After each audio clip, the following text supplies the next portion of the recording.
ইউনিভার্সে সবাইকে স্বাগতম। আজকে আমরা একটা নতুন টপিক নিয়ে আলোচনা করব। এই টপিকটার নাম হচ্ছে মেশ অ্যানালাইসিস। তো মেশ অ্যানালাইসিসে আমরা মূলত কি করব, যে একটা সার্কিট দেওয়া থাকবে, এই সার্কিটের আমরা কারেন্ট বের করব। তো আমরা এটা কিভাবে করতে পারি? প্রথমত কথা হচ্ছে যে আমাদের মেশ অ্যানালাইসিসে মূলত নর্মালি ভোল্টেজ সোর্স দেওয়া থাকে। যদি কারেন্ট সোর্স দেওয়া থাকে সেই ক্ষেত্রে এবং লুপ শেয়ার করে সেই ক্ষেত্রে আমাদের সেটা সুপার মেশ হয়ে যাবে। সুপার মেশ নিয়ে আমরা পরে আলোচনা করব। তো আমরা প্রথমে নরমাল মেশ অ্যানালাইসিস করব। তো এখানে আমরা একটা সার্কিট দেখতে পাচ্ছি যেখানে আমাদের একটা দুইটা লুপ আছে।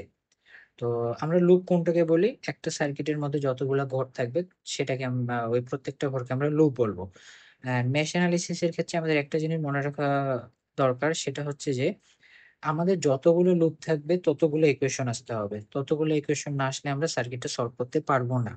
তো আমাদের এখানে দুইটা লুপ আছে, তো আমাদের দুইটা ইকুয়েশন আসবে। তাহলে আমরা কিভাবে সলভ করব? চলো শুরু করা যাক কিভাবে সলভ করব। আমরা প্রথমে ফর লুপ 1, আমরা এখন প্রথম লুপে কি করব? প্রথম লুপে আমরা কেভিএল অ্যাপ্লাই করব। আমরা প্রত্যেকটা লুপে কেভিএল অ্যাপ্লাই করব।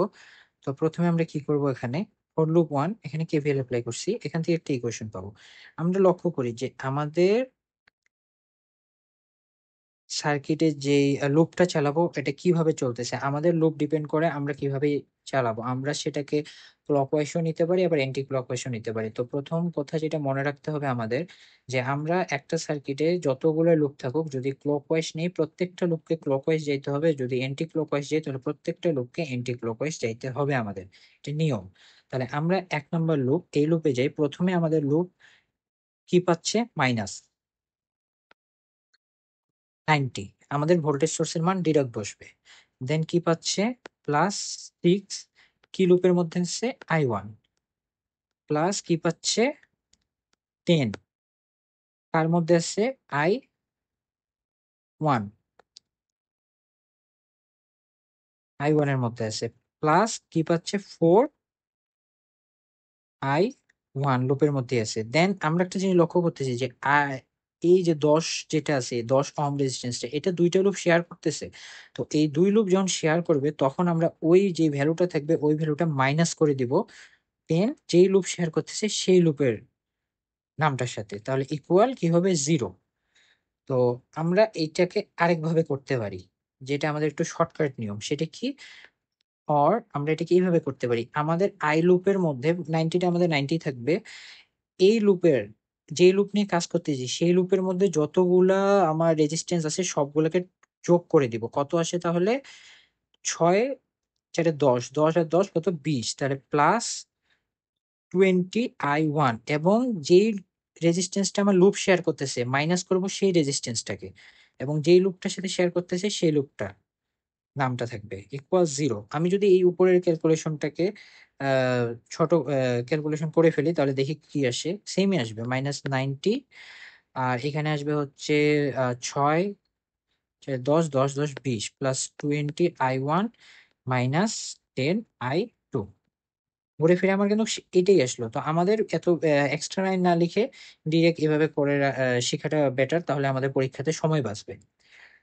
তাহলে আমি এটাকে কি করতে পারি? ছোট যদি করতে চাই, 20I1 -10I2 = 90।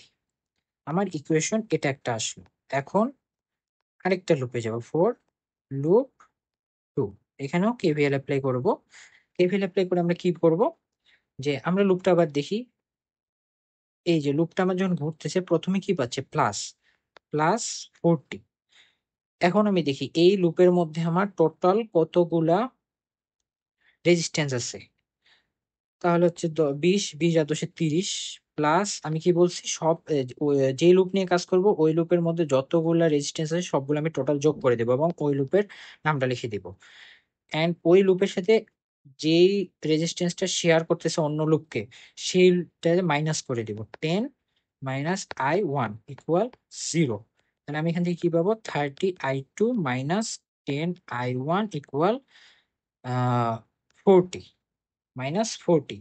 এটা ইকুয়েশন 2। আমি এখন এই ইকুয়েশন 2টা, এই ইকুয়েশন 1 এন্ড ইকুয়েশন 2, এটা যদি আমি ক্যালকুলেটরে দিয়ে দিই। ক্যালকুলেটরে আমি যদি নরমালি ম্যানুয়াল মেনু সেটআপে যাই। মেনু সেটআপে যাওয়ার পর আমি সেখান থেকে নরমালি ইকুয়েশন যেটা আছে ইকুয়েশন এই ফাংশনটাতে যাওয়ার পর আমরা সেখানে যদি 99 991 এক্স ক্যালকুলেটরটা থাকে সেখানে আমাদের দুইটা অপশন আসবে, এরপর সিমুল ইকুয়েশন আর পলিনোমিয়াল। আমরা নর্মালি সিমুল ইকুয়েশনে যাব, দেন আমার রেঞ্জ দেখবো V1 I1 এন্ড I2 আছে, যেহেতু সেহেতু আমার এটা টু ইকুয়েশন হবে। টু দিয়ে দিলে আমার আসবে। অ্যান্ড আমি এরপর হচ্ছে যে ভ্যালুগুলো আছে সেই ভ্যালুগুলো ইনপুট দেব, এবং ইনপুট দেওয়ার সময় আমার অবশ্যই মাথায় রাখবো যেই সাইন আছে সেই সাইন সহ ইনপুট দেওয়া। ইনপুট দেওয়ার পর আমরা সেখান থেকে I1 অ্যান্ড I2 ভ্যালু পেয়ে যাব। দেন এখান থেকে আমি I1 এর ভ্যালু পাবো হচ্ছে 4.6 এম্পিয়ার, আর I2 ভ্যালু পাবো হচ্ছে 0.2 এম্পিয়ার। এই দুইটা ভ্যালু আসবে। তো আমার ক্যালকুলেটরের সাহায্যে কিভাবে বের করি এটার উপর একটা ভিডিও আছে, আমি এটা ডিসক্রিপশনে লিঙ্কটা দিয়ে দিব, তোমরা ওখান থেকে দেখে নিও। তাহলে আমরা নর্মাল মেশ অ্যানালাইসিসে যে নর্মাল ম্যাথগুলো আছে আমরা এইভাবে সার্কিটটা সলভ করতে পারি। আমরা প্রথমে কি করব, লুপ, যে কয়েকটা লুপ থাকবে সেই কয়েকটা লুপে আমার ইকুয়েশন আসবে, এবং প্রত্যেকটা লুপের জন্য আমরা একটা করে ইকুয়েশন বের করে নিব। দেন ওই ইকুয়েশন গুলো আমরা ক্যালকুলেটরের মাধ্যমে সলভ করব বা ক্রেমার রুলও ইউজ করতে পারি। করার পর সেখান থেকে আমরা যে ভ্যালু গুলো পাবো সেগুলোই হচ্ছে আমার সার্কিটের ভ্যালু। এখন আমাদের যদি এখান থেকে টোটাল আই এর মান বের করতে বলে, তাহলে এই দুটো যদি আমি সামেশন করে দিই তাহলে আমার টোটাল চলে আসবে, টোটাল ভ্যালু চলে আসবে। এটাই, এইভাবে আমরা মূলত মেশ অ্যানালাইসিস এর নর্মাল যে সার্কিট গুলো থাকে সেগুলো সলভ করি। এরপর আমরা আরো আস্তে আস্তে একটু জটিল সার্কিটে যাব, সুপার নোড যেগুলোতে আছে, সুপার মেশ, এগুলো সলভ করবো। তো কারো যদি কোনো কোশ্চেন থাকে অবশ্যই কমার্সে জানাবেন, এবং পরবর্তী ক্লাসে সবার সাথে দেখা হচ্ছে। সবাইকে ধন্যবাদ।